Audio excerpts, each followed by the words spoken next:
حضرت حسن بصری رحمۃ اللہ تعالی علیہ اپنی توبہ کا واقعہ بیان فرماتے ہیں. وہ فرماتے ہیں کہ میں امیر کبیر شخص تھا، بہت امیر تھا، اور بصرہ کی گلیوں میں غریبوں کی خدمت کیا کرتا تھا. اچانک میں نے ایک حسین عورت کو دیکھ لیا اور میں اسے دیکھتا ہی رہ گیا. اس عورت نے مجھے کہا اما تشتہی، تجھے شرم نہیں آتی؟ میں نے کہا ممن، کس سے شرماؤں؟ اس نے کہا وہ جو آنکھوں کی خیانت کو دیکھتا ہے اور دلوں کے پوشیدہ رازوں کو جانتا ہے، تجھے شرم نہیں آتی؟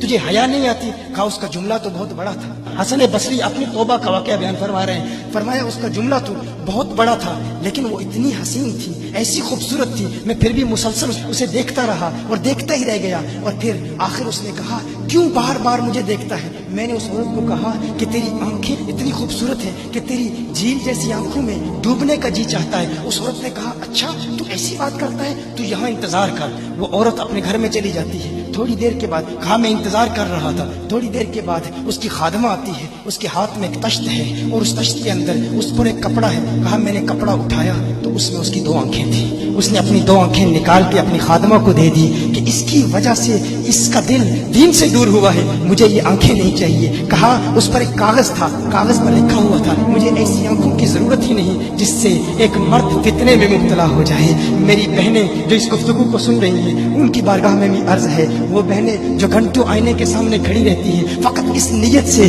کہ اپنے بالوں کو یوں سنواریں کہ مردوں کو فتنوں میں مبتلا کریں، یا کسی دکان میں جا کر کپڑے خریدتے وقت ان کے ذہن میں فقط یہی خیال ہوتا ہے ایسے کپڑوں کا انتخاب کریں گی کہ جن سے مردوں کو فتنے میں مبتلا کریں گے. یہ بھی امت کی بیٹی ہے جس کی ایک دا سے ایک شخص ولی کامل بن گیا، حسن بصری بن گیا. حسن بصری فرماتے ہیں جب اس کی آنکھیں دیکھی میں تحکم کھو بیٹھا، میں زار و قطار رو رہا تھا. روتے ہوئے میں گھر چلا گیا، پوری رات میں روتا رہا، پوری رات توبہ کرتا رہا، استغفار کرتا رہا. حسن بصری فرماتے ہیں فجر کی اذان سنی، اچانک خیال آیا اس عورت کا شکریہ تو ادا کروں کہ جس نے اپنی آنکھیں میرے لیے، میرے دین کے لیے، میرے ایمان کے لیے اور توبہ پر استقامت کی خاطر قربان کر دی. کہا میں اس کے گھر گیا، جو ہی اس کے گھر پہنچا تو ادھر اس کا جنازہ نکل رہا تھا، اس کی موت واقع ہو چکی تھی. کہا میں رات گھر آیا، میں رات سو گیا، میری آنکھ بند ہوئی، میں نے اس عورت کو خواب میں دیکھا. میں نے کہا کوئی نصیحت کر. اس عورت نے کہا کہ جب تنہائی میں ہو اللہ کا ذکر کرتے رہو، اور جب صبح کرو تو استغفار کرو، شام کے وقت استغفار پڑھو. کہا میں نے اس وقت توبہ کر لی، ایک عورت میری توبہ کا سبب بنی، ایک عورت کی وجہ سے مجھے توبہ پر استقامت ملی. یہی حسن بصری پھر وہ واقعہ بھی آتا ہے، وہ دور بھی آتا ہے، ان کا ڈر کتنا ہے، ان کا تقویٰ کتنا ہے، پرہیزگاری کتنی ہے. یہی حسن بصری ایک دن ایک شخص نے حسن بصری رضی اللہ تعالی عنہ سے کہا ہے حسن بصری کیا آپ جانتے ہیں کہ جہنم سے جو شخص سب سے آخر میں جہنم سے نکالا جائے گا اور پھر یا حنانو یا منانو پڑھتا ہوا جہنم سے باہر نکلے گا. حسن بصری فرماتے ہیں کاش میں وہ شخص ہوتا، کاش میں وہ شخص ہوتا. کہا گیا کہ جو جہنم سے سب سے آخر میں نکلے گا، 1000 سال جہنم میں رہے گا، یا حنانو یا منانو بڑھتا ہوا جہنم سے باہر نکلے گا. کہا کاش میں شخص ہوتا. انہوں نے کہا حضرت آپ کیا فرما رہے ہیں کہ آپ جہنم میں جانا چاہتے ہیں؟ آپ تو بزرگ ہیں، اللہ کے ولی ہیں. کہا تم میری بات نہیں سمجھے، وہ جو جہنم سے نکالا جائے گا کم از کم نکلنے کی ضمانت تو ہے.